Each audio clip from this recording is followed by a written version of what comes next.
What is up, fellas?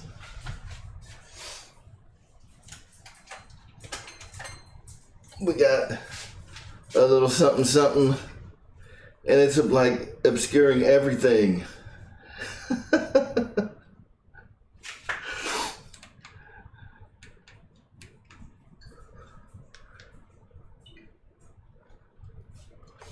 I gotta turn on the chat.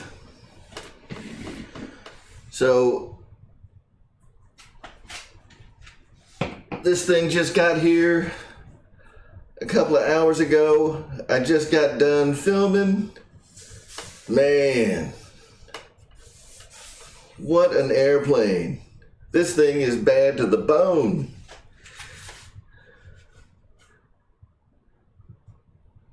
So, no, this thing's too damn big to put in the bed. Give me just a second, I gotta go move something.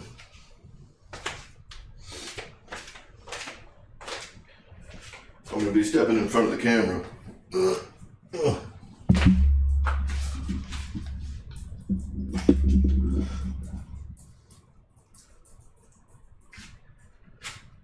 All right.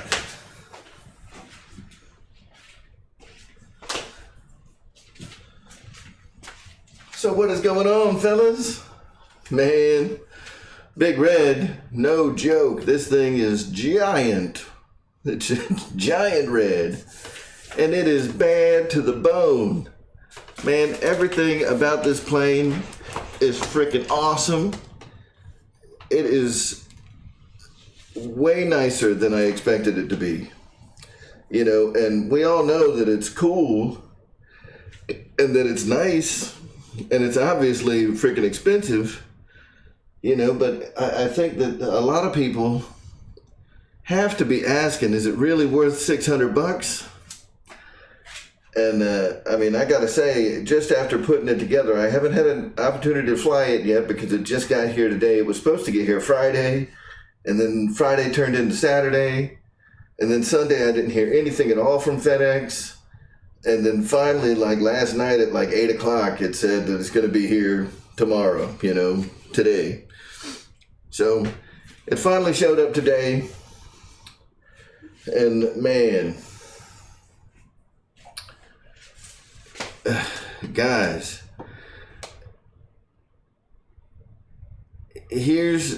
sorry to hear that, Shadow. Hope you're feeling better, bud.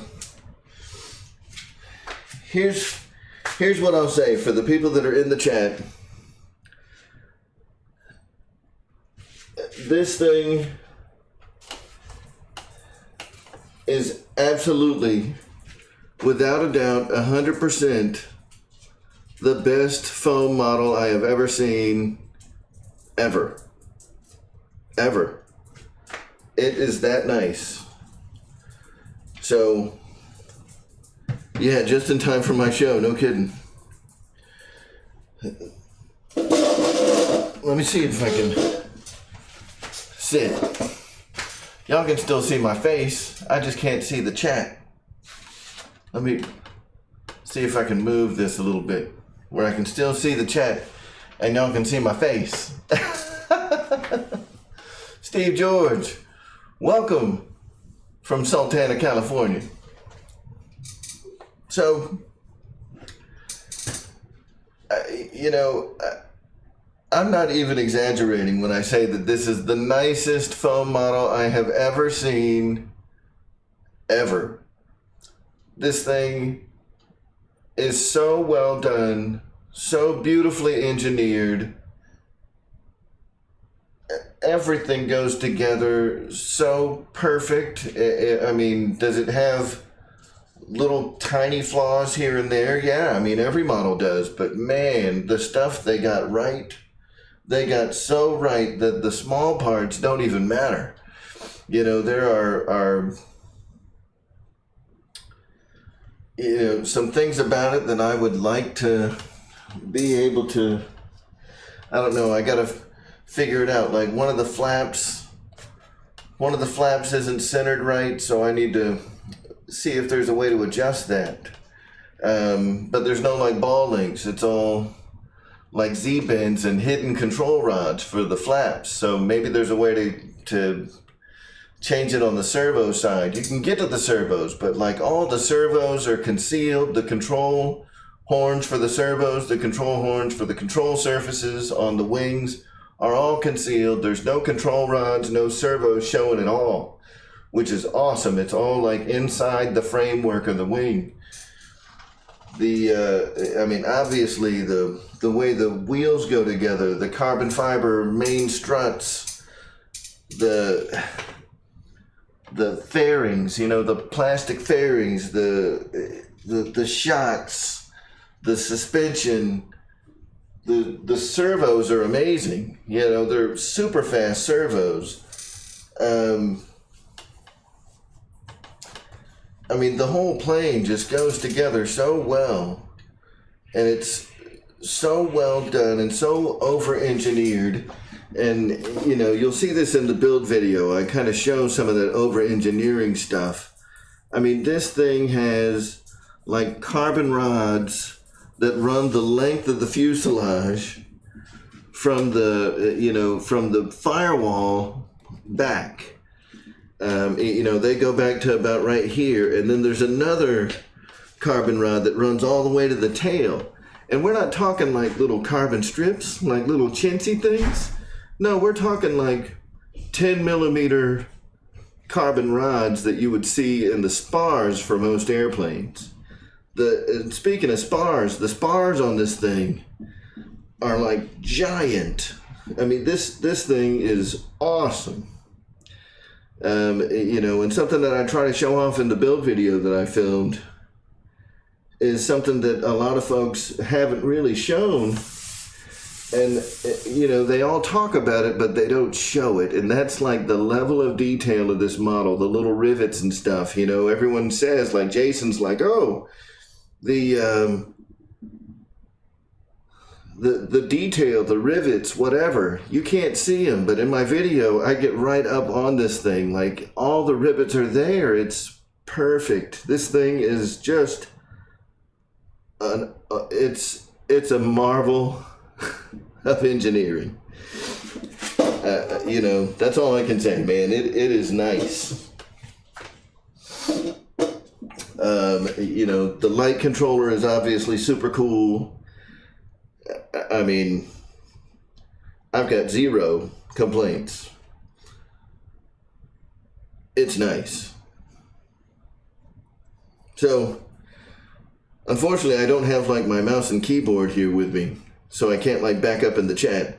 So, I'm just gonna watch, you know, the chat from here on out. And, you know, if you guys have questions about this giant beast, I'll be glad to answer them. Man, for anybody that spent the money to get a DRACO, I am telling you, you won't be disappointed. If you know, you've heard all the hype videos. I had to pay for mine, and it's awesome. And I am so glad that I did. This thing is absolutely incredible. You guys know how, like, a lot of times, you know, like the airplanes that do have like a see-through canopy, it's like that really flimsy plastic. Not this thing. That's like acrylic. That's hard. You know, like, this thing is just a beast. And I guess they had to do it that way because they needed to have something rigid in there to maintain the structural integrity of the airframe. I mean, it's hollow inside there, more so than like your standard foam model. So, I mean, they really had to get creative to make this thing look this scale and be able to still have that same amount of rigidity that you would expect out of a model of this size. I mean, there is no other airplane like it on the market that's built this way. It's just amazing. So I hope that for you guys that, you know, maybe put in your pre-order and you're on the fence and you're maybe thinking, oh, maybe I want to send it back or whatever. Don't. Don't cancel your order. Stay in line. This thing is awesome. You will not be disappointed at all. I mean, it's incredible. So, I mean, that what more can I say? This thing is just incredible. And, you know, I don't know how much longer Kenny's got to wait. And I hope he doesn't have to wait too long, because, man, he's going to love it. Everybody who has one, you know, except for Spencer Keith, who says it's just a big trainer, you know, I sat on the pilot's lounge. I put a picture of it as it was still sitting in pieces, you know, and I made the claim that don't judge it just by what you see on the outside. This behemoth of an airplane would probably be worth, you know, $600 just on its own merits of what it is, you know. But when I tell you that the reason that they charged $600 for this airplane is because there is more. There was so much engineering that went into this, that like the R&D to make this thing happen at all with this amount of scale fidelity, man, they just went over the top. They probably could have sold it for more than $600, in my opinion. It's so well done. So hopefully, you know, the guys that are still waiting, like I said, don't get off that waiting list. Stay on it. It is worth it. I mean, this is a great airplane. Great airplane. Tim Tutod, man, good to see you, bud. Craig Beaven, absolutely. You know, for those of you guys that have one, y'all know what I'm talking about. You know, I think that they're like Spencer Keith, he was saying that he flew one and it flew like a high wing trainer. I don't expect that this is going to be a hard airplane to fly. It's going to probably be a very easy airplane to fly once you kind of get used to the flight characteristics. I mean, that's not what makes this thing worth the price. I mean, they Mike painted this airplane. They had to do things in this airplane that haven't been done in foam models before. It's awesome. It's just awesome.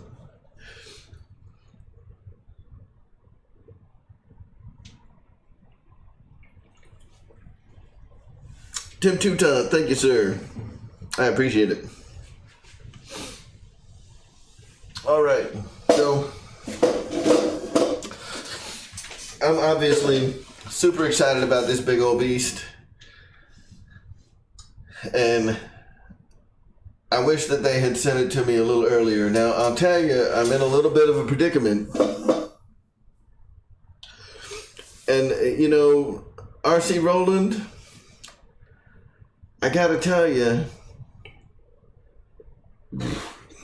I think even at a price tag,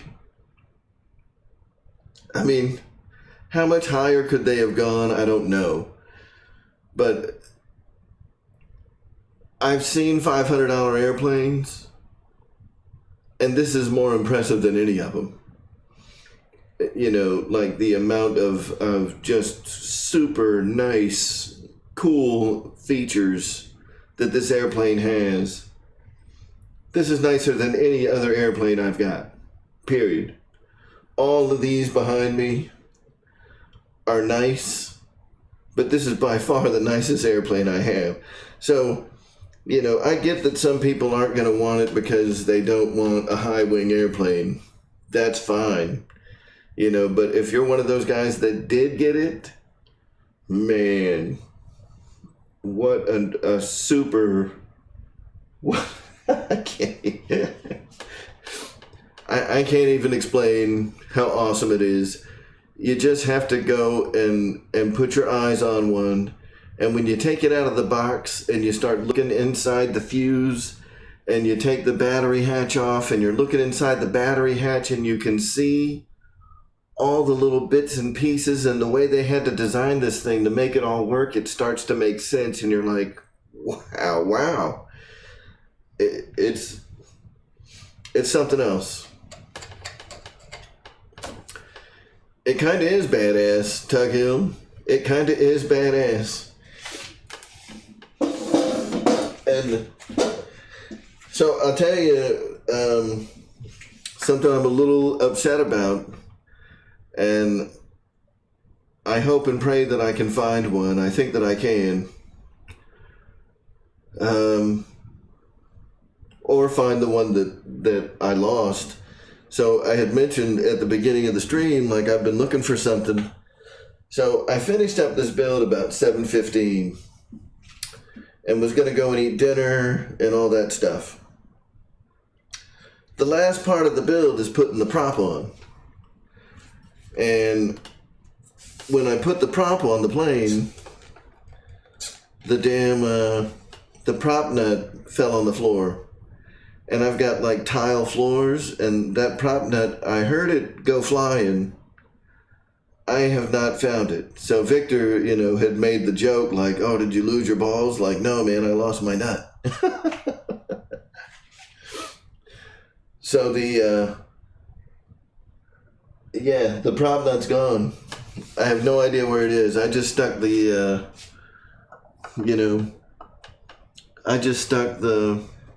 spinner on it, because the spinner doesn't like thread into the prop nut. The spinner actually threads into the prop shaft. So the spinner's the only thing that's like keeping the prop on it right now. I don't know what size that prop nut is. Yeah, Dexter, it's a lot like that, man. It's so good. I mean, it's so good. Anybody who gets this airplane is really going to be impressed with it. I really think so. I can't imagine anybody that wants this plane being disappointed with it when they get it. It's got to be one of the best foam models out, period. And there's some nice ones. We're talking like this is up there with the HSDs. This is up there with the best that Flightline and Free Wing have to offer. I mean, this is one of the best foam models, period. So, I mean, that's my opinion. Take it or leave it. So I wanted to share it with you and let you guys see it, and I really have nowhere else to put it right now. So it's just going to stay here, and we're just going to do the show with me standing behind this big beast. But since it only was like officially released last Friday, I'm kind of all right with that because it's still like really new. So, Reed, I got your question that do I think it handles similar to the Carbon Z Cub? I mean, maybe. I think it's going to be a little different because it's got a lot of aerodynamic features that are just going to make it fly different than that airplane. Like the way the elevators are designed, the way the leading edge slats are there, the size and shape of the rudder. Is it going to fly like a high wing plane? Of course it is.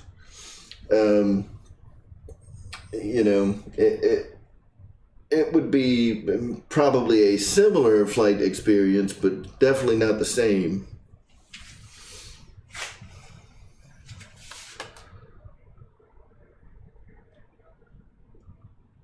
Oh, Matt M., I think there's going to be, tons of them at the fly-in.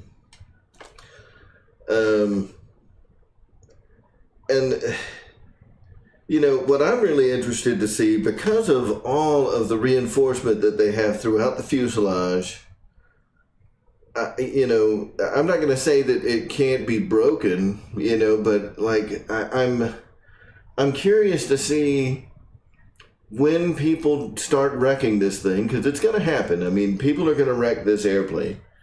When people start wrecking this airplane, how bad does it break? Because it's impressive. The internal carbon fiber skeleton, the internal carbon fiber framework that's inside this chassis, or that's inside the fuselage, if it starts, I mean, there's just carbon fiber everywhere. It's crazy. Like when they say carbon Z, like this is like carbon double Z or some crap. I mean, it's more than just carbon Z. This is crazy.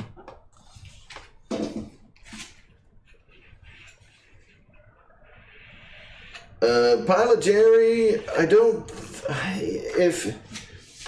yes, I mean, you can adjust the gains. It's still an AR637TA. So it's possible that you could save the factory settings and then go in there and default it to factory and program it however you want. You'd have to program it like a new airplane. But at the end of the day, it's an AR637TA. Now, one thing that I'll tell you is this thing has programming in it that you cannot do in forward programming. Or you can, but it's built in without you having to do anything in the transmitter. So this airplane in the transmitter has an aileron to rudder mix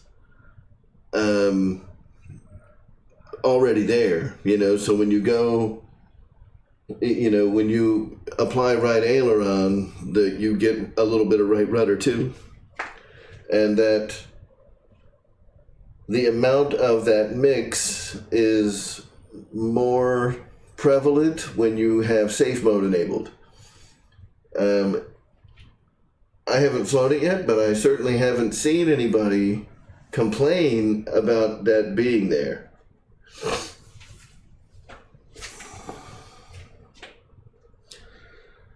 So TNRC, if I cannot find, if I can't find the prop nut for this, I'm just going to take the prop adapter off the motor and run up to Ace Hardware. They've got metric. I mean, they've got, I'm sure they have something that'll work. Heck, our Lowe's here has a bunch of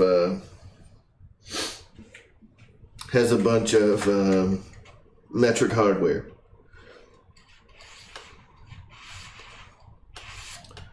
So if I can't find it at Ace, I may be able to find something like Lowe's. And we also have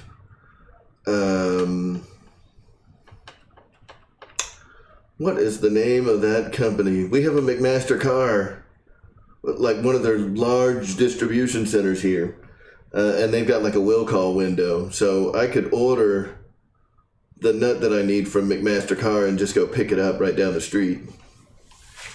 So that's kind of the problem, is the prop nut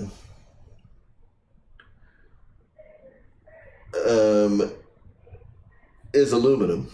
Exactly. So most likely what I'm going to find at a hardware store is going to be a stainless steel nut.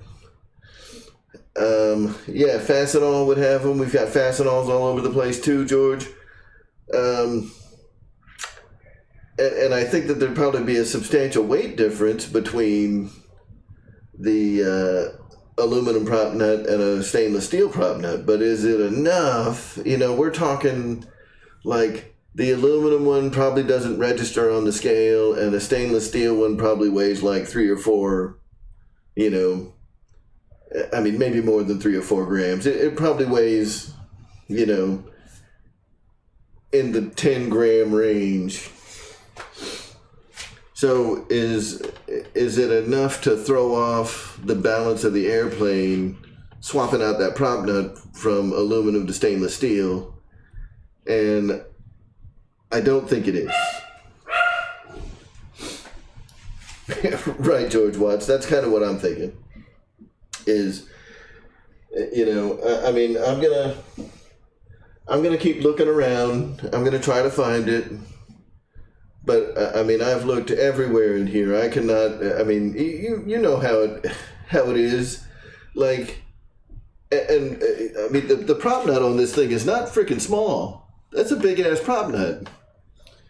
But yeah, that's another thing I'm kind of worried about, because the prop adapter is also aluminum. So putting a stainless steel prop nut on an aluminum prop shaft, you know, and the aluminum threads, you know, I don't want to tighten it up too much, because the stainless steel will not give before the aluminum does. I'm sure you guys probably understand if you're mechanically inclined.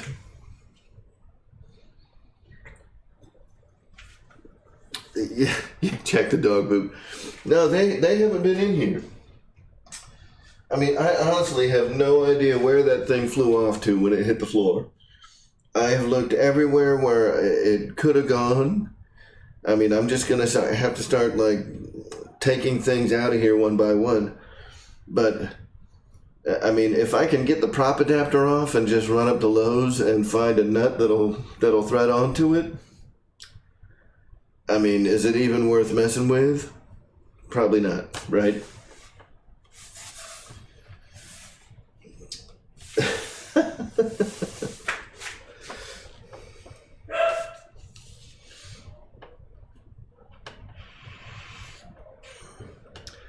That sounds about right. I think that I think the prop nut on the Mustang will probably fit it, because it's the same motor can. So the DRACO is running the same size motor can that I've got on my racer Mustang that I'm putting together. So it's a 50-65 motor can, same prop nut, same housing, or same prop adapter. So I'm thinking the prop nut's probably the same. So I could steal the prop nut off the Mustang and just use the stainless steel prop nut on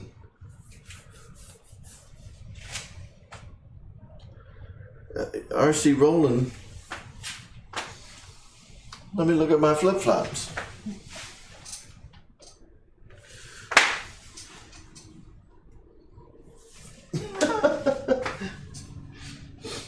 Nope, it's not my flip-flops. That'd be awesome if it was in my flip-flops. All right, so I kind of want to show this thing off a little bit. You know, we can't really go flying, but I mean, most of you guys have seen this stuff, but it doesn't mean that I don't want to see it.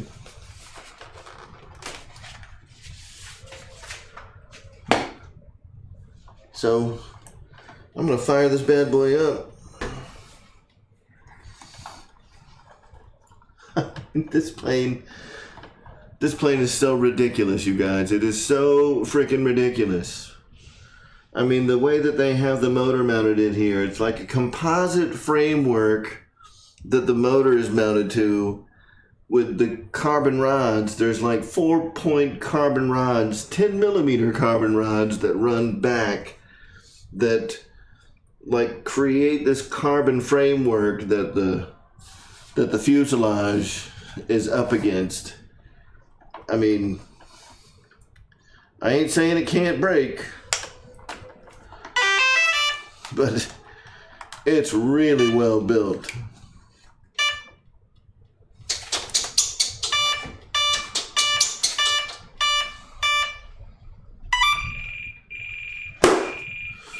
Oh my God. It's my battery alarm. Shut up.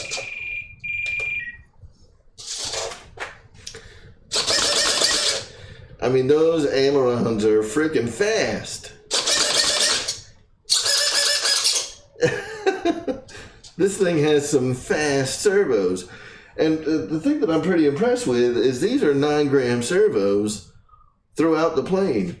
So the ailerons, the flaps, the elevator, and the rudder, those are all on 9-gram servos.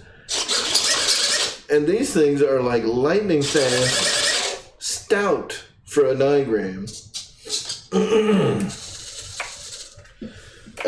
You know, I'm gonna have to go and like check the flap stuff. I hope there's a way to adjust the control rod for this flap, because this flap, they're not at the same angle. You know, like this flap needs to come down a little bit.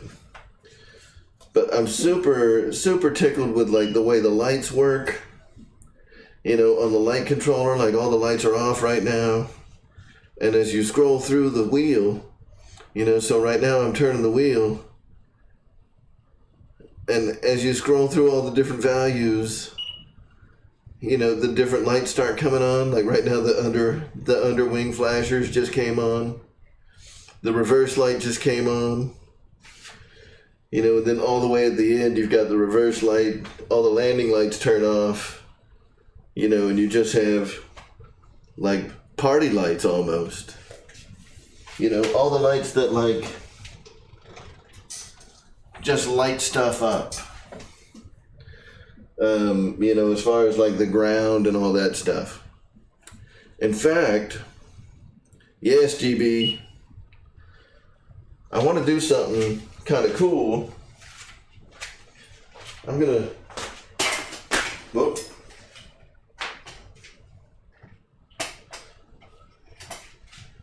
I'm gonna turn off all the lights up in here,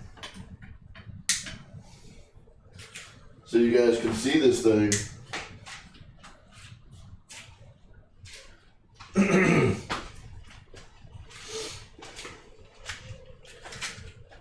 Dang, the camera's too good. Hold on.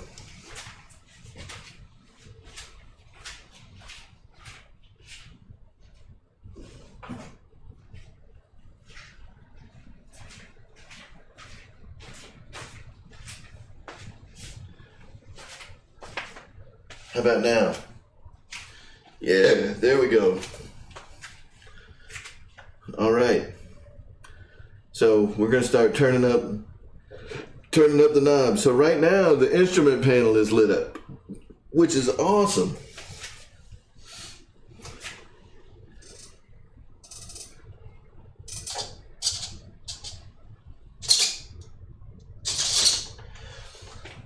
So the instrument panel looks sweet. Thanks, Victor. Yeah, time for some Barry White music. So we're gonna go up to the first set of lights that turns on. There it is. So we got,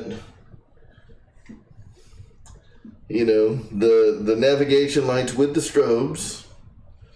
And we also have another navigation light in the back. All right, the next set of lights that turns on is our tail beacon.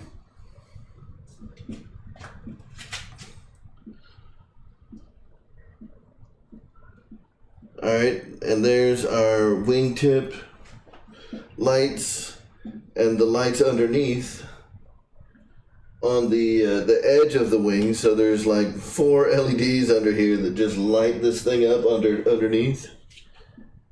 And then I think the next one is like our landing lights, and there's also, you know, lights here that flash. I mean, it's ridiculous the amount of flashing lights there are. The next one is basically like all the lights. So the reverse light just came on as well. And then the 7th position, all the lights come off except for your solid white lights. and I guess your beacons are still on too, but like your navigation lights turn off. So your reverse light is on, your tail light is on back here. There is your two wingtip lights, your strobes on the end, and your solid white lights at the edge of the wing are still on. You know, but if we back it off one position, that's like every light on the airplane. You know, this is disco party mode. And then if you turn it down, and this is all cool, you can control it from the frickin' transmitter. That's awesome. Yes.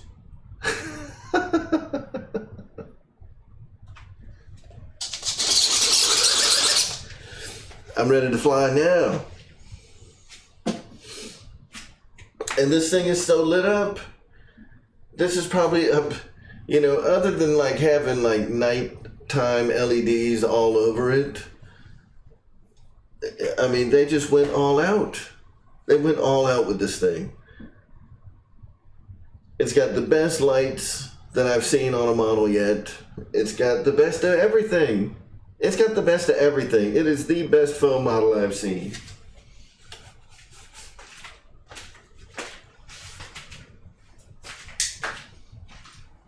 Oh.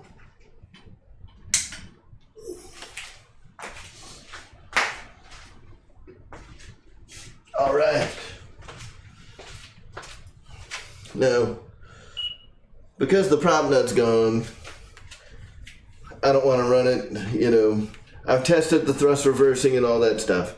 For you guys that are getting a DRACO and you don't have it yet, I would encourage you guys to watch the video I did where I set up the NX10 for the DRACO.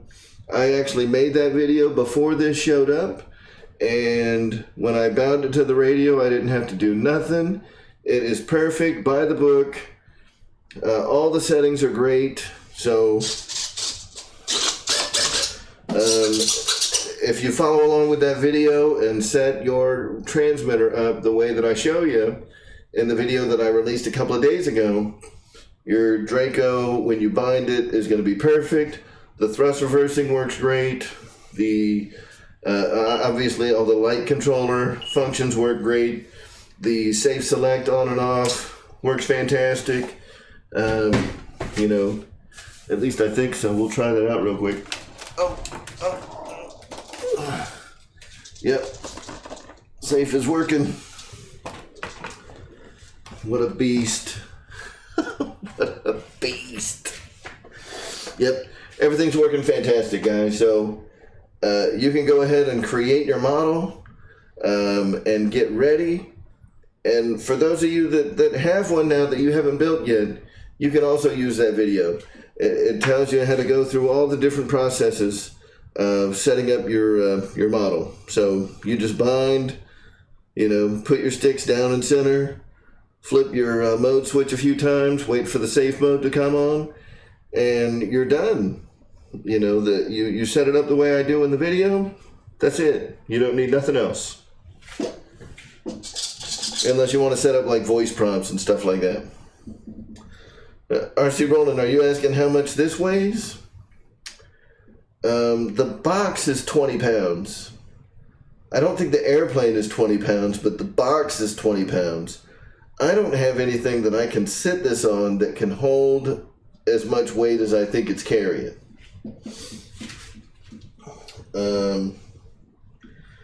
And I don't have like a human scale that I can get on and then pick it up and tell you the difference, because I'm a loser and I don't want to know how fat I am, you know.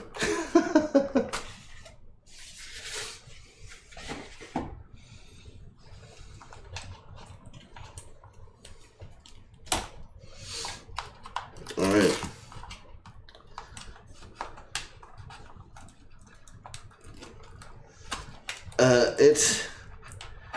It's gotta be more. It's gotta be more than 10 pounds. I think it's more than 10 pounds. Because the box weighs 20. There's no way it's 10 pounds of box. You know what I mean?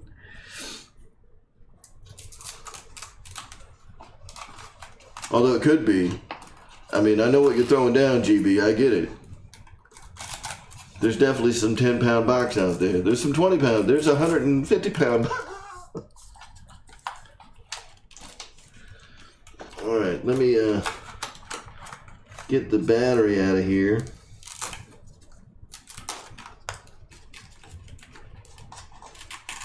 Oh, come on, get out. There we go. So, as far as batteries go, they do not recommend anything smaller than a 4S 5000 pack. So the recommended batteries by the book are a 4S 5000, a 6S 5000, or a 6S 7000. So, you know, if you're looking to go ahead and get batteries before your plane gets here, those are the batteries that are recommended by Horizon. Is 5000 4S, 5000 6S, and 7000 6S. Now, what I'll tell you is I saw RC Geek flying it on 4S, and it just looks very weak on 4S. So, I mean, I don't even know that I'd mess with it. If you get this and you fly it on 4S, then shame on you.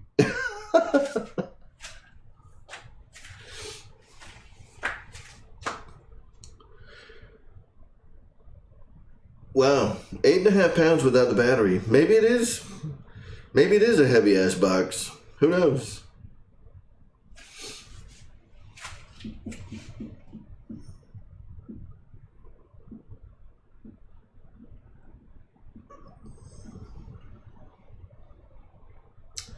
Kevin, I'm not going to butcher your last name. Kevin B. The slats are fixed. They do not adjust. You know, so if you're looking for an airplane that does have the slats that move with the flaps, check out the Skynetic Bison. The new plane that was released a couple weeks back. I'm not sure if it's even on pre-order yet, but it may be on pre-order, but I don't think they've started shipping. The Skynetic Bison that they sell over Motion RC is a big bush plane. You know, it's a bush plane, but it's no DRACO. It has, you know, its own style of articulating suspension that's very unique to that airframe, which I think is pretty cool. And it also has deployable flaps.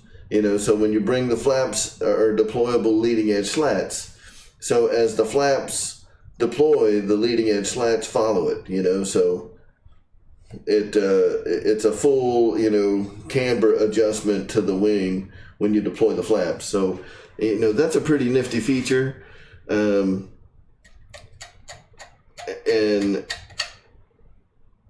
you know, that model has fantastic slow flight characteristics. This one does too. You know, if that's a feature that you want, that's where I'd look. But if you want a DRACO, even the real DRACO I don't think had deployable leading edge slats. I think they were fixed on the real plane. I could be wrong on that.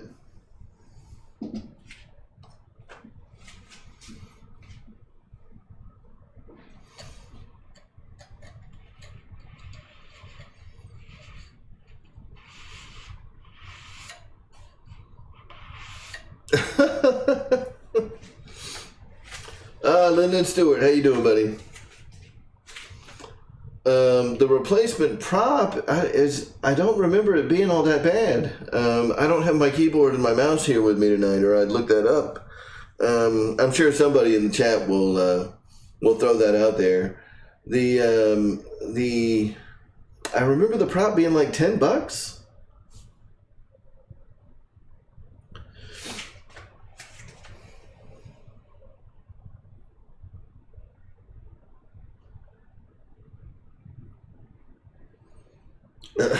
Kenny, that'd be awesome.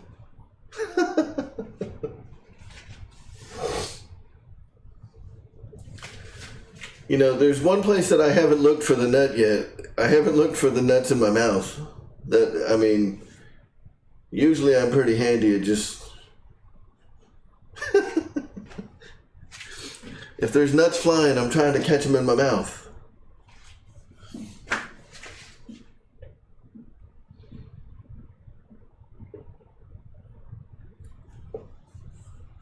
But, you know, that just sucks though, man. I can't believe I did that. But I'm sure that I can source one. Yeah. Yeah, Gooniac. Unfortunately, the DRACO is missing a nut right now. And there was something else that I did. I don't know if I did it or if it was already done. And it's something that I'm just going to have to probably live with. And I'm sure that I can make it work. But the control horn on the rudder, the outermost hole, the ball link in there was all loosey-goosey. It was just flopping all over the place. And I was like, well, what's going on here? So I tried to tighten it down, and that's when I noticed that the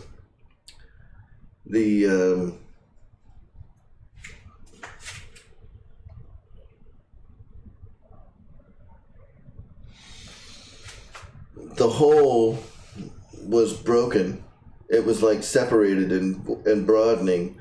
But that control horn is not, you can't replace it by itself. It's part of like an entire like plastic cap that glues on to the side of the rudder on the bottom. So to change that control horn, you gotta, you know, somehow get that entire plastic cap. But I don't know that they sell just those plastic bits. You probably have to buy like a whole new fuselage just to get that new control horn. And I don't think that, yeah, I did not check the wife's purse. I just got to figure out a way to make that work. I think I've got a couple of tricks that I want to try. Maybe using,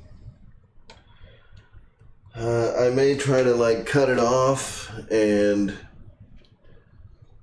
make something that I can sandwich the top and bottom together, you know, and use a longer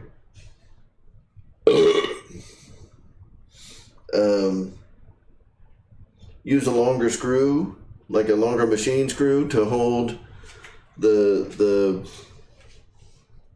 nut to it. And if I can have something that's holding in the front or on multiple holes there, it would make like a splint, you know, where I can have that control horn or the ball link end on there without it coming off. It's one of those things where it's broken and it sucks, and it was broken from the factory, but how the hell?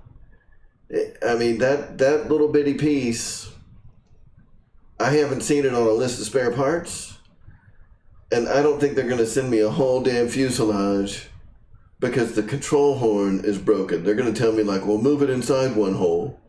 Like, if I move it inside one hole, I move freaking control surface authority, you buttholes. I don't want to lose any authority on the control surface. You know, I want the full throw. Damn it. Look at this beast. And obviously, you know, the suspension is just crazy. And initially, I thought it felt a little tight, but now with all of the weight of the plane on it, I mean, it compresses pretty easy. It's as easy as any other airplane, and you got like, I mean, look at the back, man. I'm gonna pull all the shocks off and make the DRACO a lowrider.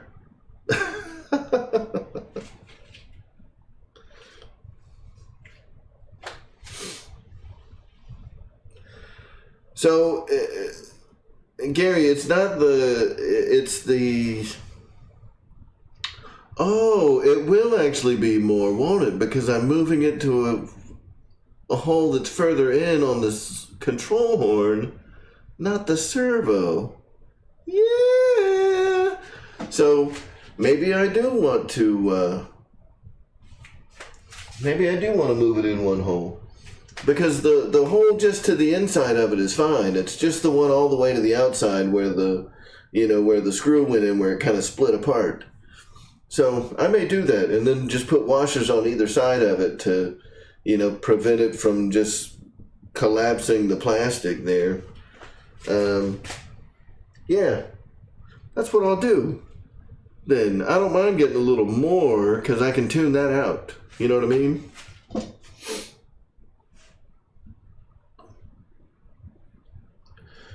Well, I mean, if I move the servo horn one click in as well, it may even out.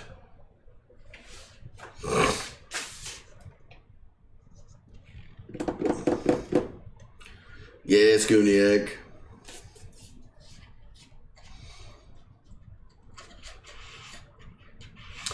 I mean, if anything, it'll be able to do better knife edges.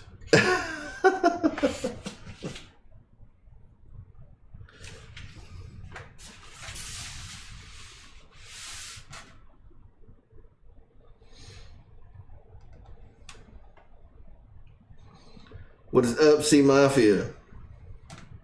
Yeah, and I mean, the rudder is never a bad thing to have more surface movement on, especially on a tail dragger. So I may do that.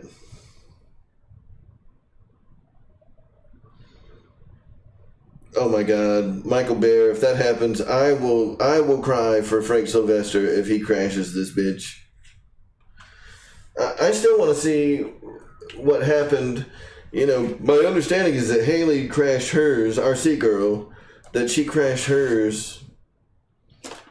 And I'd like to see what the extent of the damage was, because now seeing it in person and really kind of inspecting everything and looking at how it's built, I'd like to see if it broke, where did it break, how did it break, how did it hold up to the crash?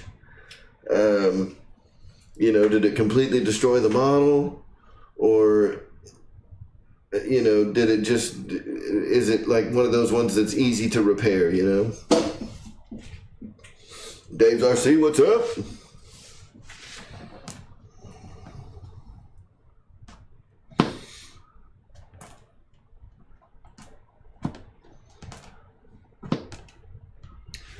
Yeah, so I mean, while we're in here, I'm doing that.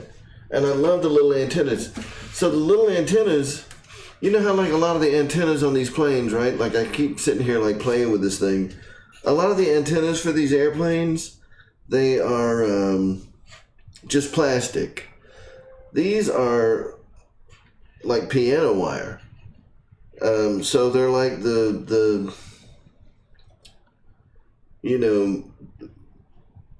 they're the same wire that they would use for the control rods on a lesser airplane. They're slick. Nice little metal antennas instead of the garbage plastic that, you rub it against something the wrong way and it breaks right off. That's not these. So I really dig that those are metal. But like I was saying, because we're here, and we got some time, we still got an hour. I don't know. Let me check something. Because I do want to see, you know, that prop net just bothers the crap out of me, right? So I want to see if stupid Lowe's is open. I know they stay open longer during this time of the year. They close at 10. So, you know, I'm contemplating, like, should I just end the show early? You know, end the show in about 15 minutes so I can run up to Lowe's and get me a new prop nut.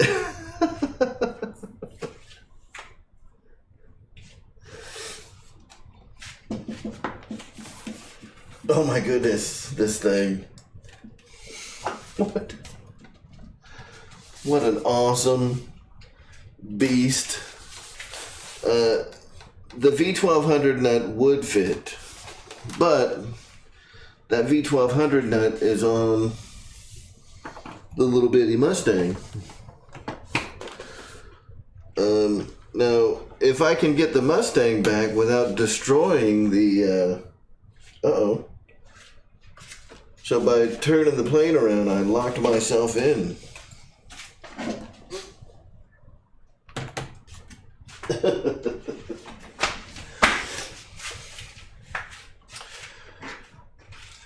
Yeah, if I can get the Mustang back without destroying the motor or the front end of the plane, like if it just gets knocked out of the sky and, you know, doesn't go like just straight javelin nose first into the runway,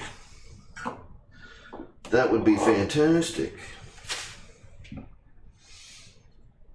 Now, I need to get the prop adapter off. Oh, that's gonna be a bitch. Oh, come on. There's no easy way. No easy way to get that out.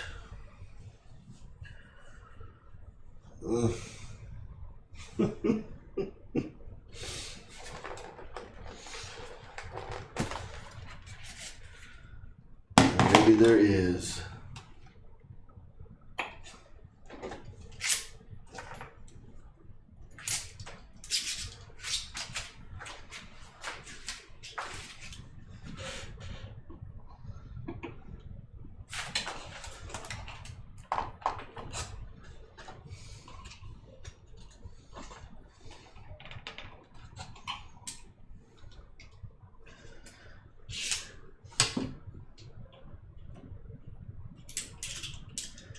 Yep. So I guess I'll just be that idiot that lost his prop nut while he was putting the plane together.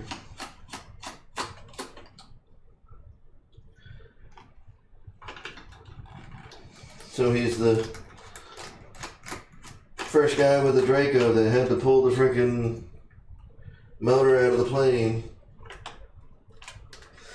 But hey, in the name of science, you know, we'll get to see how difficult it is to service the front end of the airplane. Oh no, I have to cut stickers. No. That's all right.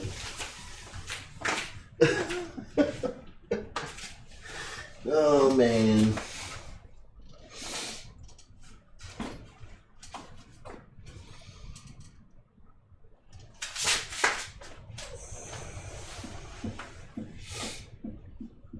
What did I do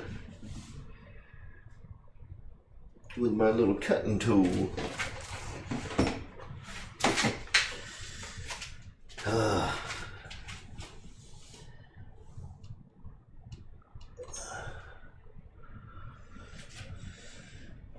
Maybe with my cutting tool I can just lift the stickers instead of cutting them. What's up, Ray?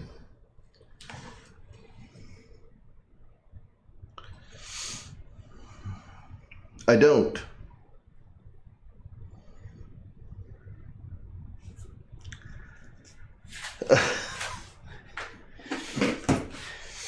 You know, that's funny. I was about to like destroy this bitch and look what I got sitting right next to the plane. Like, I don't know what size it is. Man, that's some dumb shit, ain't it? Like, I'm just gonna take the thing with me. But I want to be able to see, I want to see what the pitch is.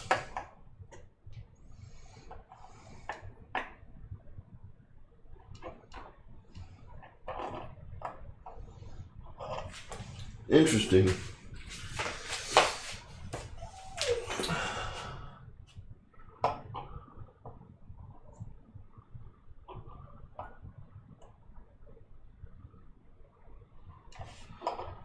So the outside of the threads,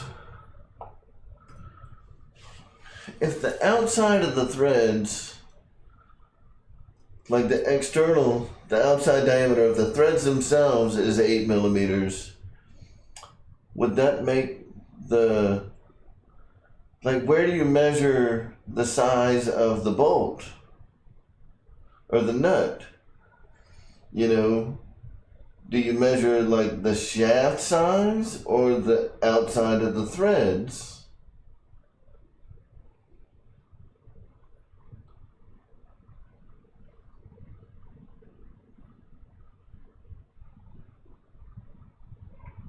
So you think that's what size it is? 8 by 1.25?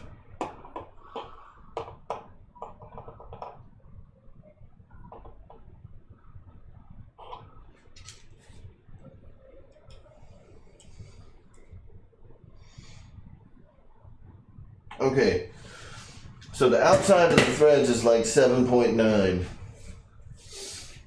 So we're just gonna go with 8 millimeter. So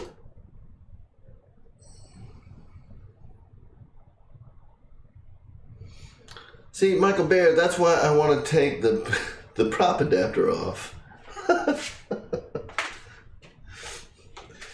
But I really don't want to cut those stickers.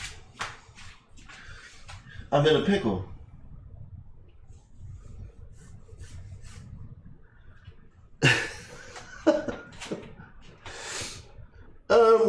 I mean, hold on. Let me see if I can do something here real quick.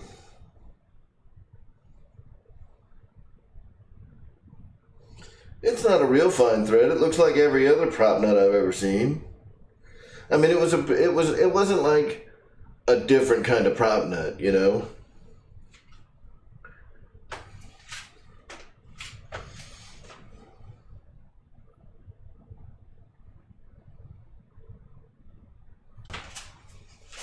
Off the Mustang.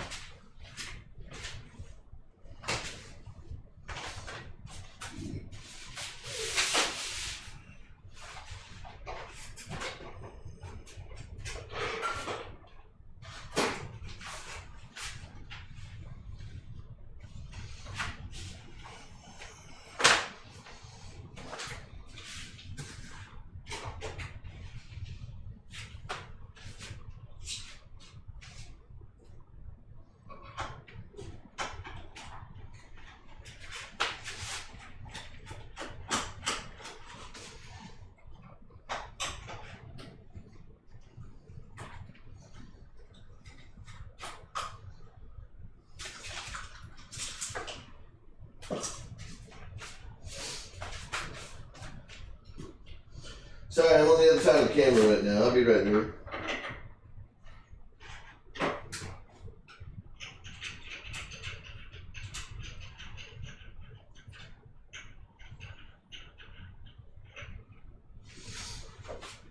Okay.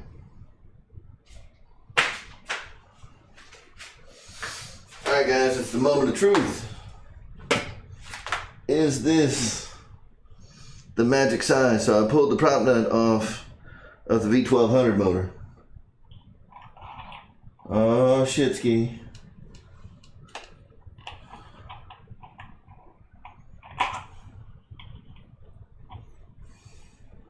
Well, it sure looks like it should work.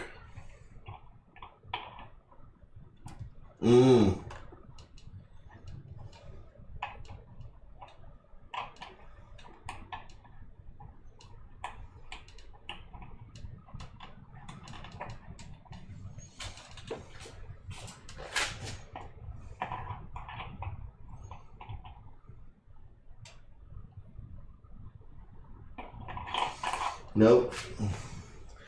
It doesn't fit. Dang it, man. You know, and I bet that like Lowe's, even if Lowe's has them, if Lowe's has them and like Ace Hardware has them and whatever, you know, they're probably only going to have a certain like a certain pitch, right? They're not going to have some weird off pitch thing.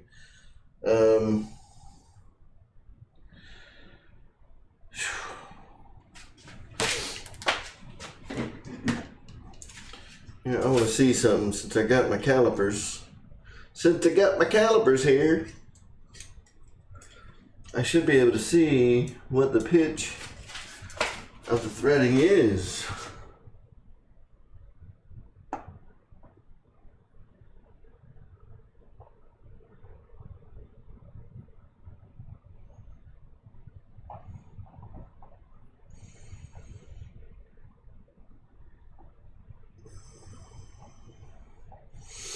It looks like 1.5.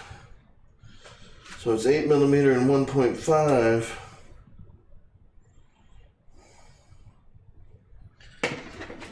Huh.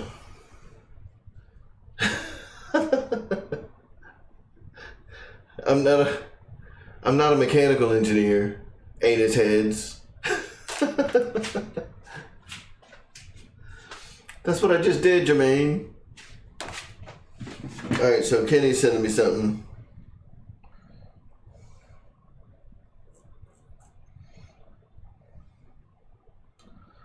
Look behind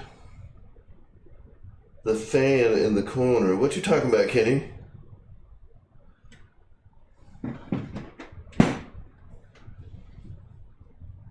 Look behind what fan?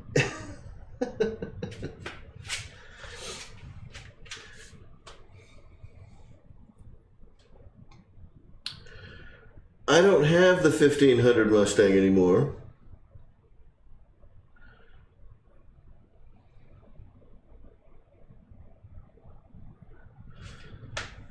So, Joe Pellegrino, if that's true,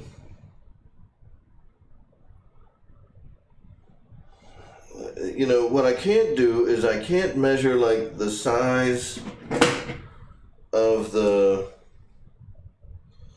threads inside the nut. So this is the nut that came from the V1200. I can't measure those threads. Maybe I can.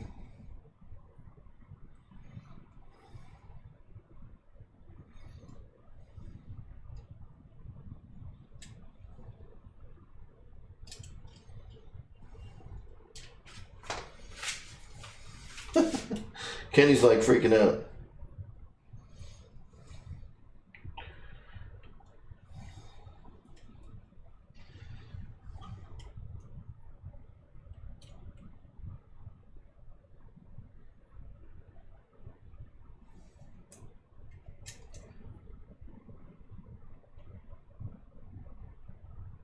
All right. Oh, shit.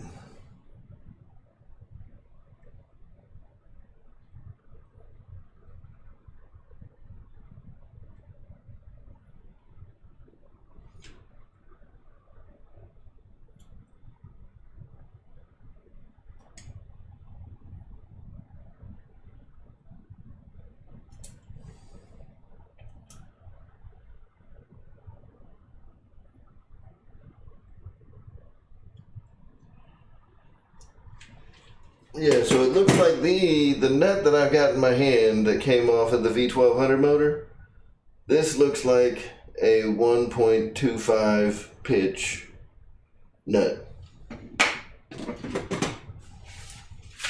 The one that is on from here. Dan 02.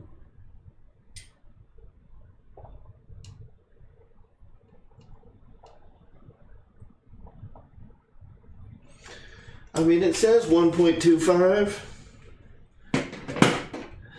but it sure as hell don't thread on there.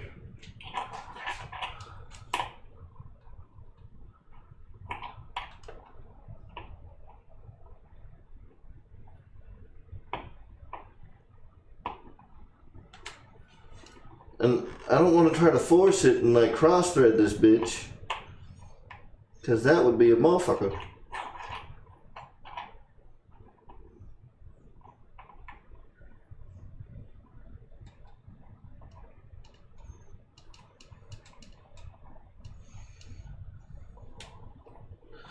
It definitely doesn't want to go.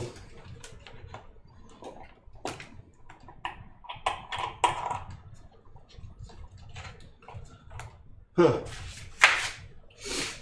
Anyway. Sorry, guys.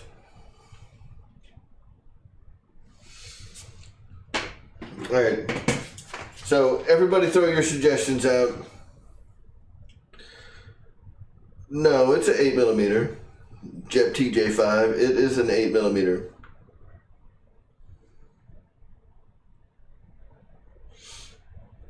So, right, so were you saying like take the prop adapter off of the V1200 and put it on this motor?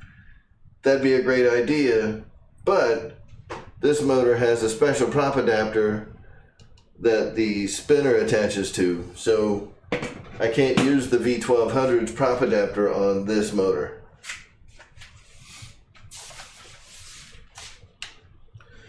Yeah, I'll just take the whole damn plane into Lowe's and be like, I need to find a nut that fits on her. Bitches.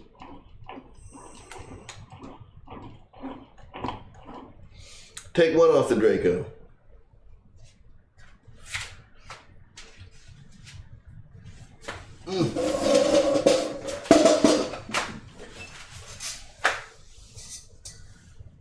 What are you suggesting to take off of the DRACO?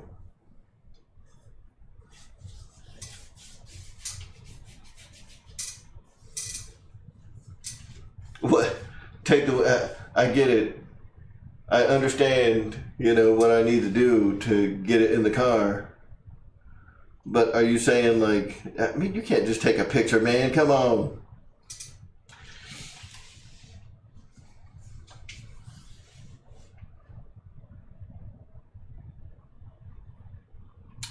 Yes, it's got 4 screws on it, and I could do that.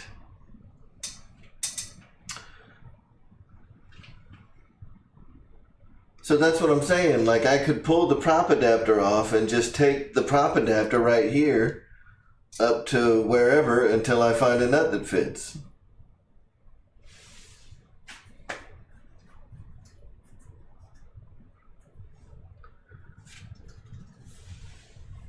Because somebody started complaining and said, don't do that. It's definitely somewhere in the house.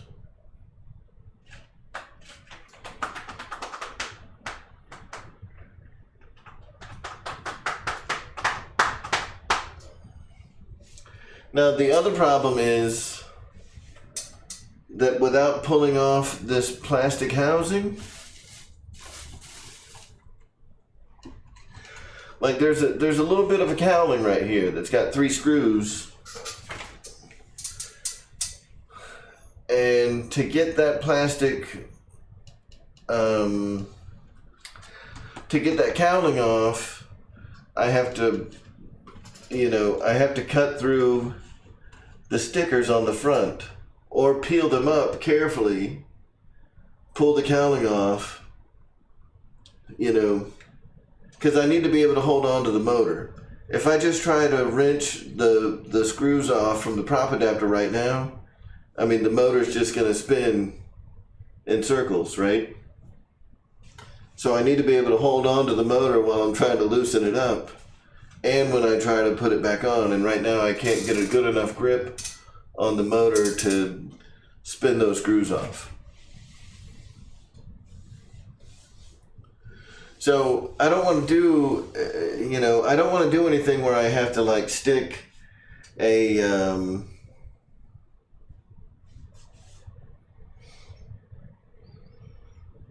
anything inside the motor to jam it, because I don't want to like break the magnets off the side of the can or damage the stator.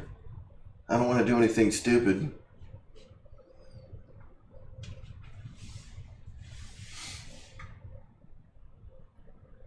Oh, put a wrench in one and turn the other one.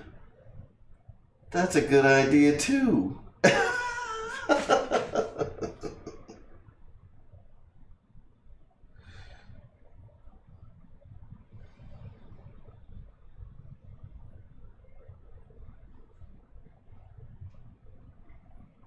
Yeah, I saw that Sea Mafia.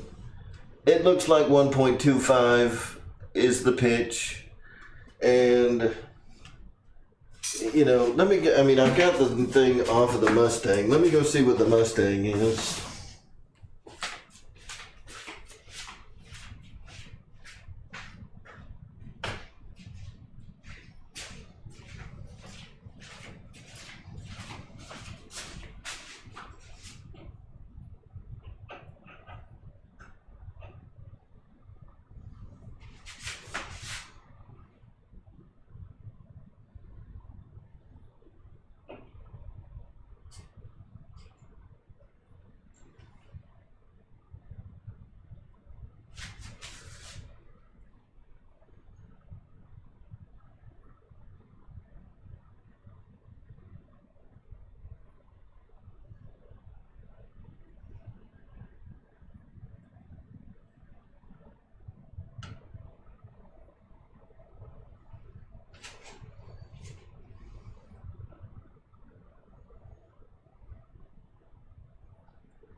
Yep, so I mean the prop adapter on the Mustang is 8mm by 1.25. I don't know why this nut won't thread right on there, but it doesn't. You know.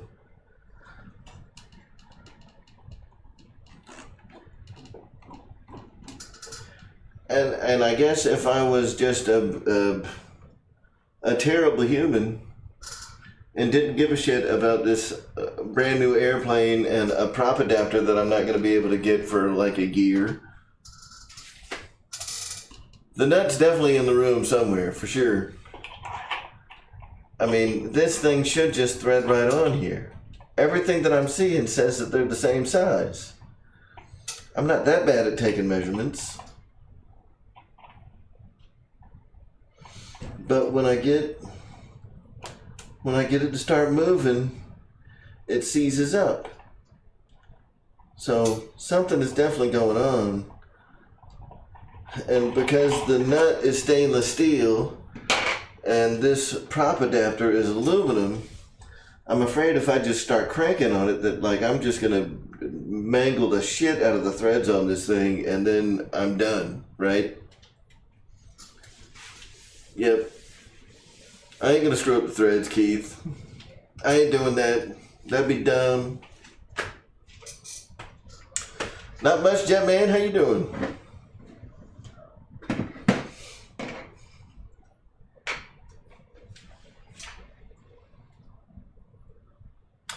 No, right. I get it, man. The four nuts, the four bolts that hold the prop adapter in.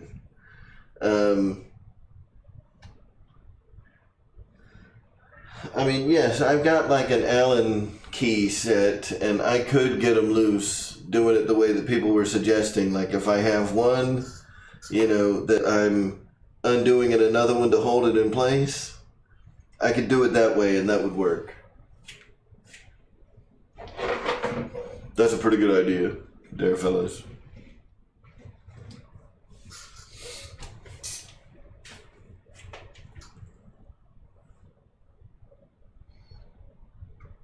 Yeah, apparently there's like it's like a 1.2 millimeter thread pitch instead of 1.25. Like it's just off.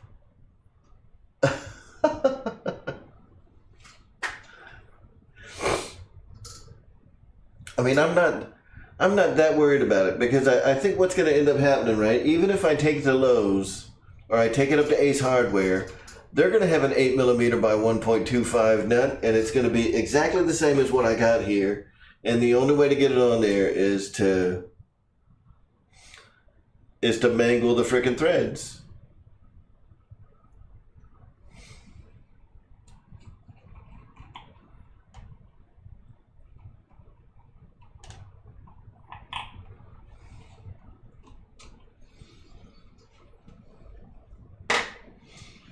Yep. I'm going to keep looking, Kenny. And hopefully I'll find it. I mean, it couldn't have gone far. You know, I don't think that the cat or the dogs would have picked up a piece of freaking aluminum and run off with it. They're not that dumb. Yeah. It's got to be here somewhere.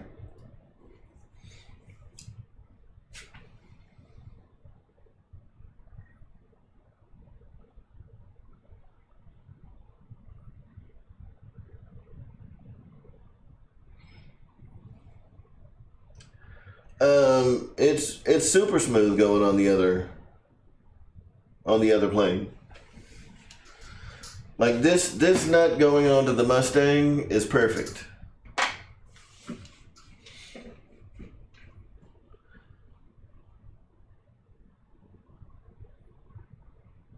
So Raita, I mean, the wing screws are these big giant red things, man. I don't know if y'all can see those or not, but like these big freaking plastic red things are what hold the wings in. So, I mean, you could drop those damn near anywhere and still be able to find them. And heaven forbid you drop a little aluminum prop nut, that shit's gone forever.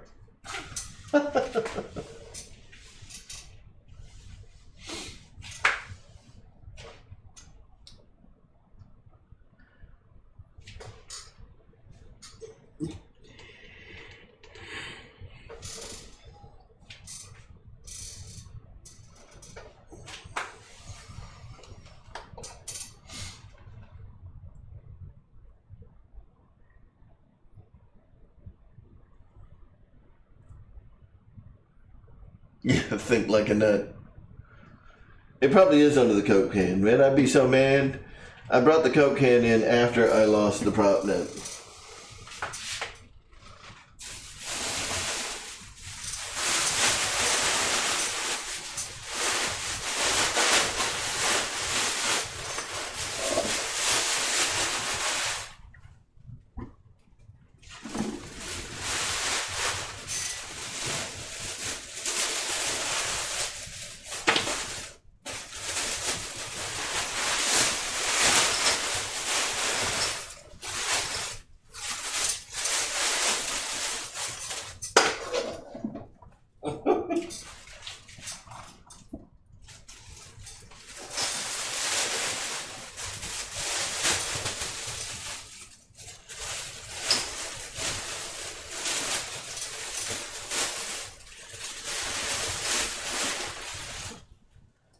And what's funny is, I'm pretty sure when I find it, it's going to be one of those things that's like lost in plain sight, you know?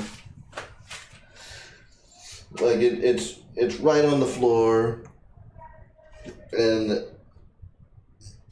I'm just completely freaking missing it.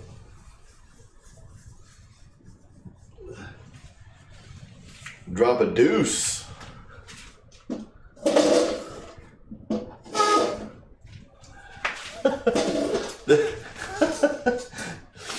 The plane was completely built until I dropped that damn prop nut. That was the last piece.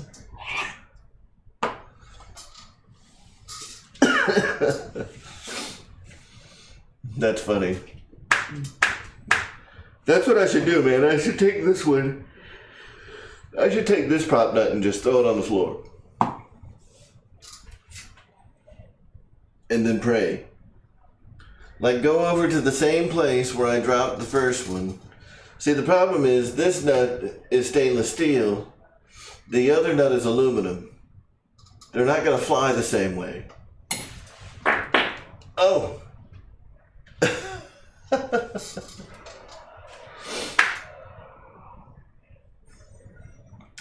Man, wouldn't that be a bitch if it was sitting in my pocket?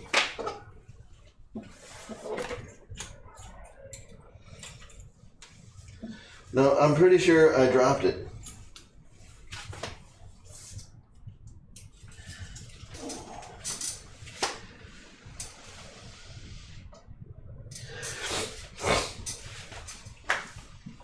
And who knows? Who knows where it is? Nate, it's aluminum. The prop nut that I lost is aluminum. That shit ain't gonna work.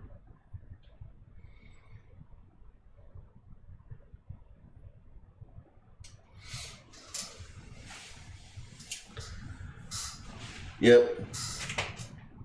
Well, if the Horizon build video didn't say whatever you do, don't lose your prop nut, mine will definitely say that.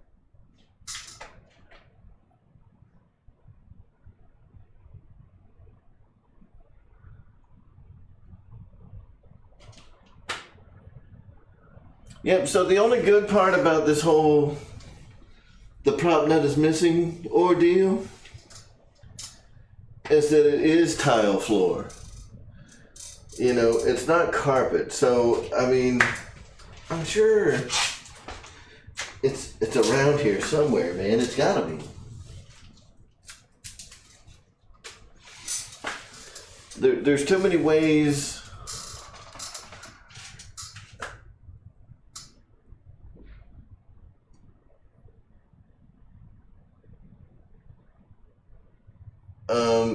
Ryan, I don't think I would. It's only 8 millimeters, dude. I need like 8 inches to be able to feel it.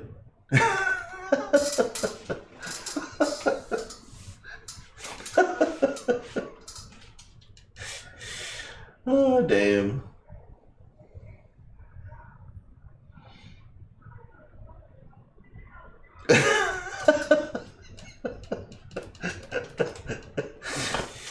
Oh, shit. Hey, Bob Turner, I am here to please you. You know, I had this thing ready to go. I'm putting the prop on, you know, but I was thinking like the prop nut would have been like threaded on here a little bit. So I go to like spin it, or to I don't know what I was doing. I had moved the washer or something, and the whole prop nut just went whoop, and it fell on the floor, and that shit just pew. You know how it works, man. Like when it's like those damn little circlips. Those circlips, they hit the ground, they're gone. They gone. This thing is, it is vanished.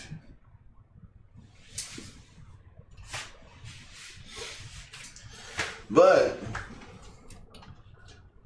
you know, even though the prop nut's gone forever,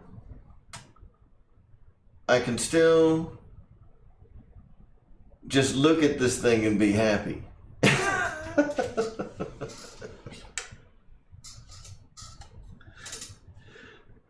It's still a really good looking airplane.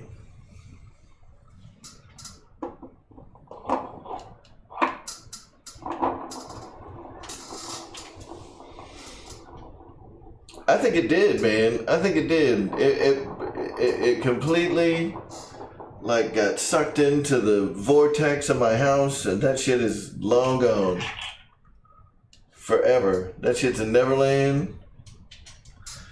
Yeah, there you go, Kenny. Like I'll put the spinner back on. I won't bolt the prop down, but I'll put the spinner back on. You know, where it looks like I still got a prop adapter. So, I mean, that way it still looks cool. And then all I gotta do is run like a 3S pack. I can run the lights off a 3S. That'll save me a lot of money.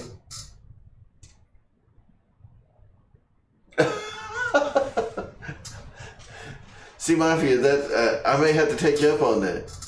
I think I'm gonna have to go buy a new DRACO to get this prop nut.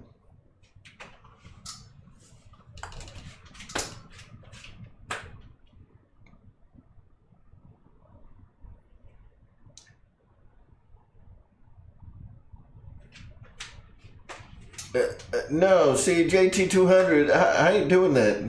Not while the show's going on. So I had thought about like just getting off the phone or getting off the show, like cutting it off now and running up to Lowe's to get me a prop, to get me a new nut.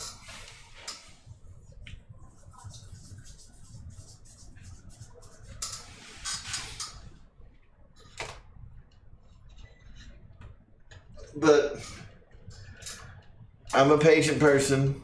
It can wait. No, Kevin, I noticed that. It definitely hit the floor.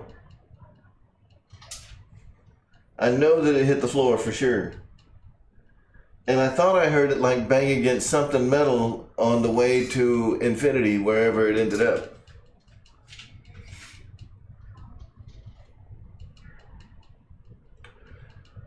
A pirate? Man, that's an awesome idea. Just take the whole damn DRACO motor out, put the V1200 motor in. It's the same size motor. I mean, they're identical. They're the same size motor. The cans are exactly the same. It's just that this one's 400 kV and the V1200 motor is 800 kV. What's the worst that can happen? We'll turn the DRACO into a 3D plane.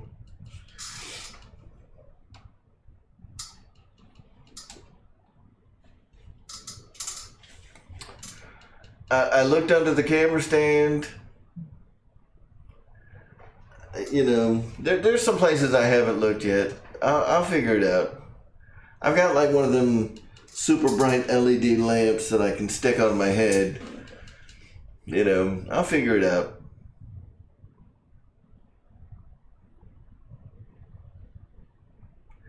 Yeah, the V1200, even if I put the V1200 motor on it, the V1200 prop shaft that I have, because I didn't get the actual V1200 prop shaft or prop adapter, my prop shaft for the prop adapter I have does not have threads tapped through the center of it.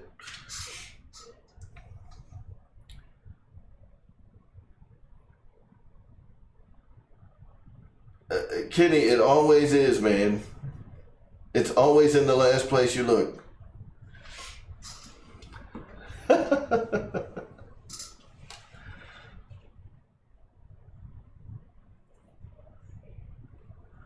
Nope, we're not getting crazy.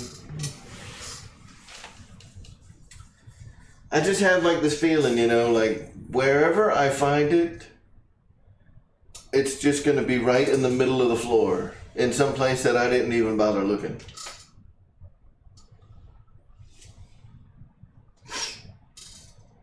And it's just like, boom, there it is.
This game sucks. This game is terrible.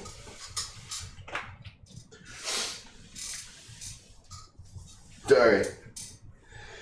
I was trying to, do the shadow out on the floor trick and see if it gleams back at me, but that has turned up no results in my quick search for the missing nut.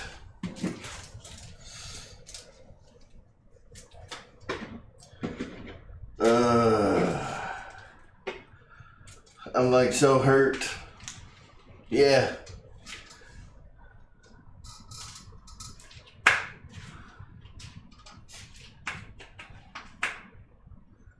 It could be under the jets.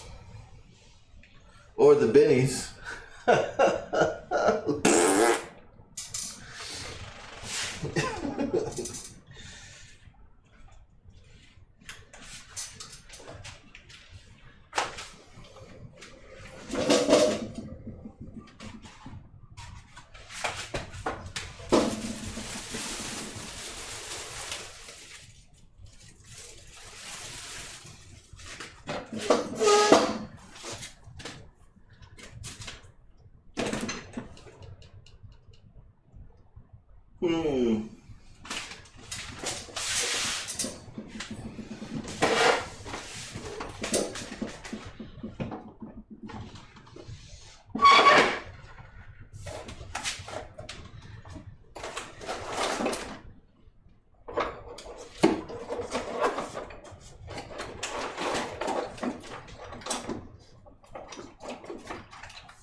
So I did just find a screw that I'm pretty sure I lost like a year ago.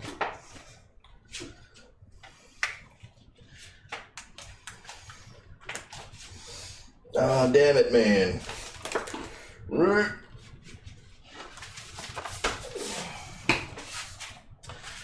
So, somewhere in all of the spare motors and stuff that I've got laying around, I've probably got an 8mm freaking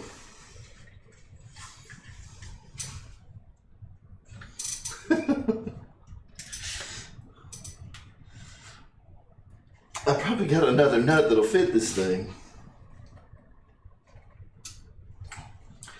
Dang, that hurts.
Come on, man. It's Mission Impossible.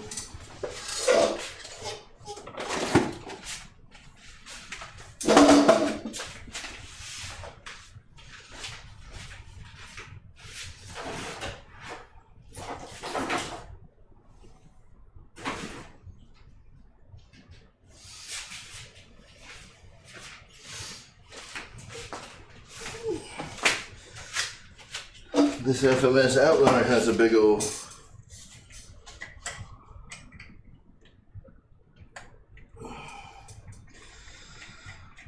nut holding it on.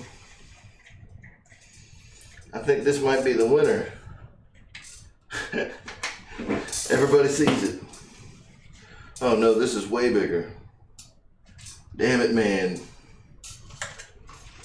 Is it? Yeah, that's like a 10 millimeter. Shit.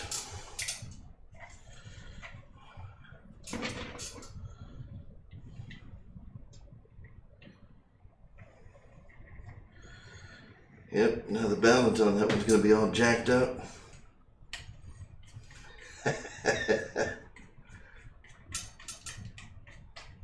Hey, don't worry about it. David Mark Grab, good to see you.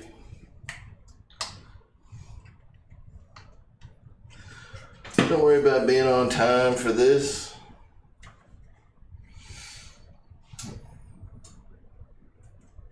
So, I got no clue where it is, man. It is gone.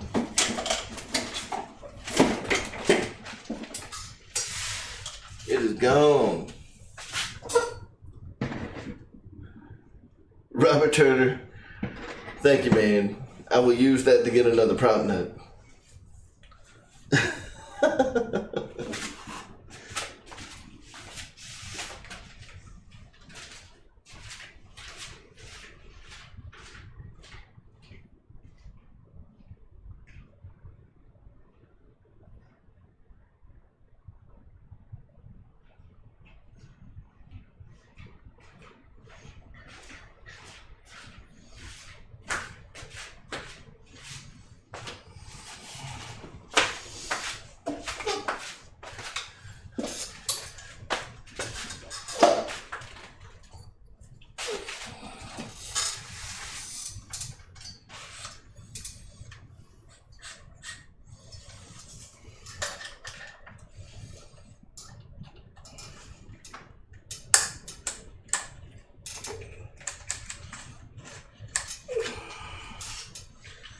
Come on, man. How the hell?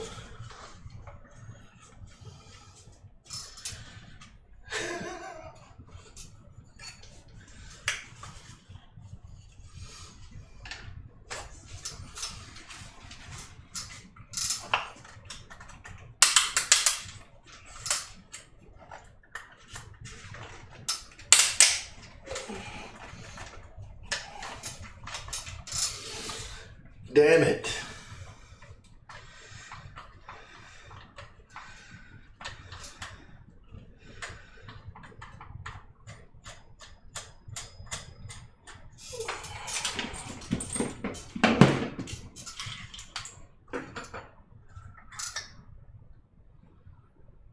Oh, well, ain't that a bitch? I do all that work to get the freaking fan hub off this thing, only to find out that this thing don't even have a prop nut holding it on.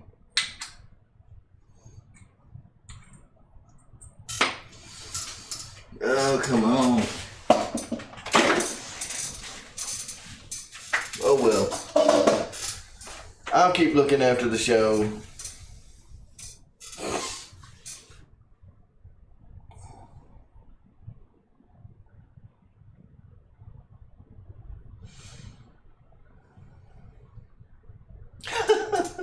That's right.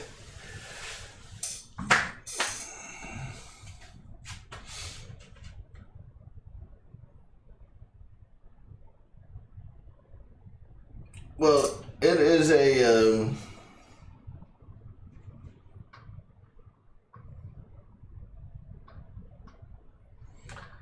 you're unscrewing the collar that goes around the prop shaft.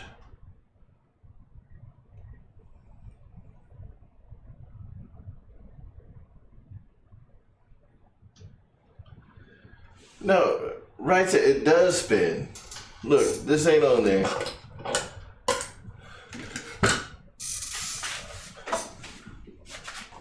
So, there are 4 bolts that hold the prop adapter in, right? Right here.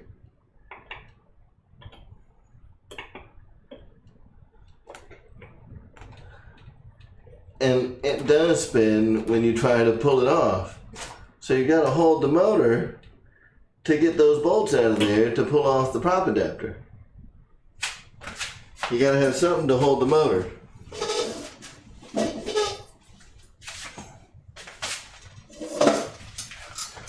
So which bolts are you suggesting? Like pulling the whole damn motor out?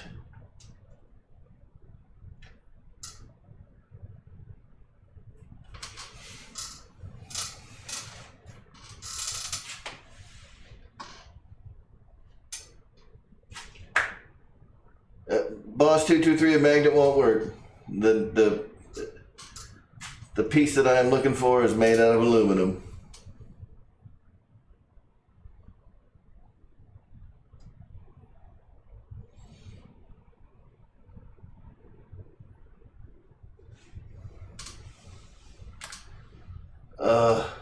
Right, so the black bolts right around the shaft are the ones that I'm talking about. The ones that hold the prop adapter on.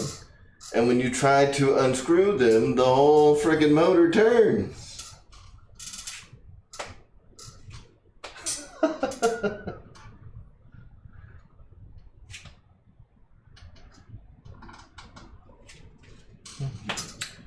No, every DRACO part right now is on back order or pre-order.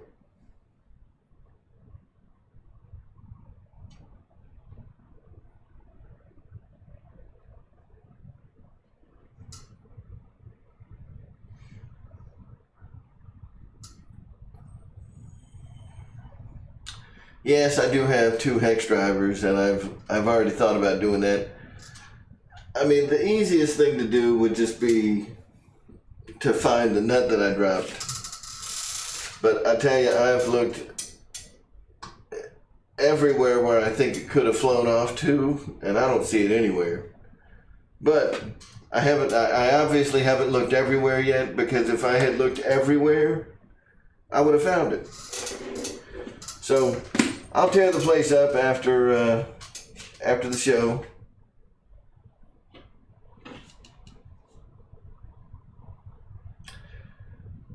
Kevin, you cannot. The only thing that I can do is this cowling on the front will come off, and then if I pull that cowling off and the battery cover right here, I can get to. I'd be able to grab a hold of the motor and turn those off, but pulling that cowling off.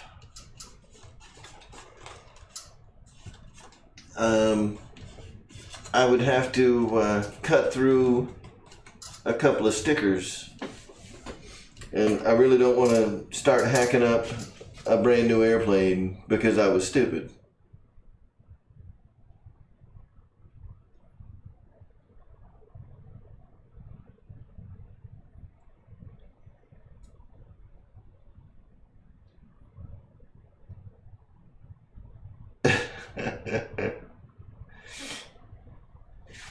Yep.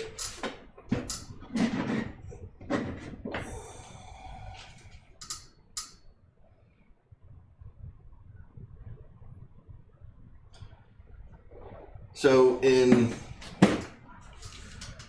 a few minutes,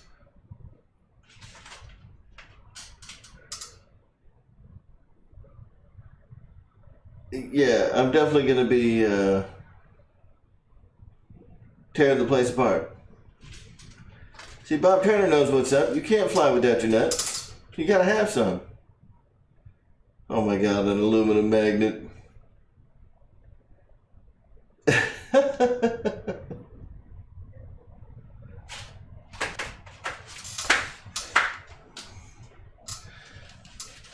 Yeah, Jackson, I do believe you are gonna enjoy this one. This is a nice, nice airplane.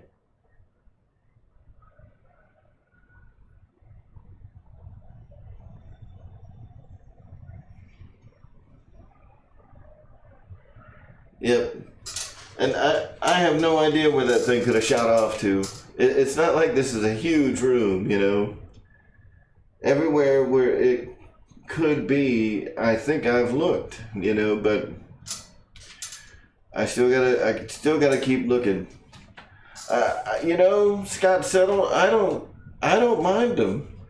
These are a lot better than the hard foam tires that come with most of the big bush style planes that Horizon makes, with the exception of like the Timber. All the FMS made bush planes that Horizon makes have like these incredibly hard tires. They're like stale bagels. They're impossibly hard, and I just don't understand why they have to make them like that. These, they're kind of soft. They're not like, they're not like low bounce, and they're not like the inflatables, but they're not bad.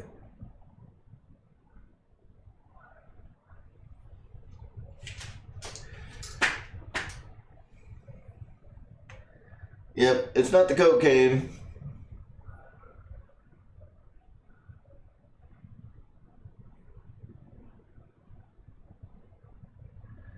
Yeah. Yeah, so they're like the Timber tires.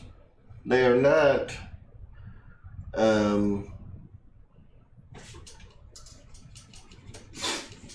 like super hard, like the Carbon Z Cub, for example. Or the Husky has super hard tires, or the Timber has, or the Bigfoot has super hard tires. Y'all know the ones. Y'all know the planes out there that you could like take the tire and knock somebody out with it, or if you tried to like bite it, it would break all your teeth off. These aren't like that. These are spongy. They're not quite as spongy as like a Tundra, but they're like a Timber, like Ryan was saying. They're nice, man. I'm not going to mess with them. I'm going to leave them. I'm leaving the stock tires on there. If you want a bouncier tire, the Dubros would be better, but the Dubros are also really squishy. These still have a little bit of give to them. I think if you've got like a rigid strut, the Dubros are a good plan. But with these, because you have the shocks, I think with the shocks, these are the tires to go with. If there were no shocks, go with the Dubros.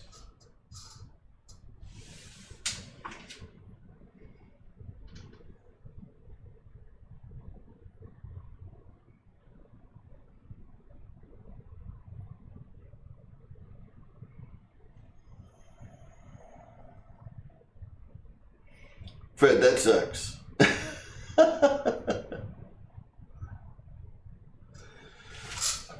All right. So it's about that time, and I got some searching to do. Hopefully I find this dang thing. But anyway, guys, it has been fun. I'm gonna get going. Everybody be sure to check out Ray's show. He starts it up in about 15 minutes. If you have ordered a DRACO, do not drop your prop nut, and do not cancel your pre-order. If you want one of these planes, it's worth the wait. We've all been waiting for 2 years. It's not going to be that big a deal to wait for a couple more months. I know it sucks that some of us are getting them and you don't have yours yet. Blame Horizon for that, but you want this plane. This thing is amazing. It is amazing. So, don't cancel your pre-order. Wait for it. It's worth it. It is worth the wait. This is one of the best foam models I have ever seen. Hands down, period, ever. It's fantastic. Anyway, fellas, I'm going to get going. I hope everybody has a great night. I got a nut to find. We'll see y'all next week. Have a good night, guys.